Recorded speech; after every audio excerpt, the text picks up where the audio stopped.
বাবলুদা জয় হো, বাবলুদা জয় হো। নমস্কার দাদা। আপনি কে? আমি বাবলু কুল এবার ভোটে দাঁড়িয়েছি। এইবার যদি একটা ভোটও যদি বিন্দু মাসি পায়, পরে ভোটের পর সব আমি উসুল করে দিই। ভোটটা যদি বাবলুদায় পায়, এটা কানে রাখিস। নমস্কার।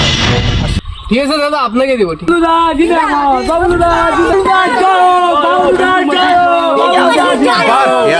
जी ये उंगली क्यों कर रहे हैं ये DRS है जी। ये देखिए, देखना होगा यहाँ पर इस निको पर। हाँ जी बढ़िया लग रहा है जी। केजू जी, आपके कानों में खून कैसे? अरे मेरे कान से निकल लिया। चीटिंग करता है तू। আপনি কে? আমি বিন্দু মাসি এ পাড়াতে দাঁড়িয়েছি। এ পাড়ার একটা ভোটে যদি বাবলু কুলে পায়, তাহলে খবর আছে। কথাটা যাতে মনে থাকে, ঠিক আছে? ঠিক আছে দাদা, আপনাকে দেবো। এবার ভোটটা দিতে পারবো তো? না দিতে পারলেও দুঃখ নেই, নামে ভোট পড়া নিয়ে তো কথা।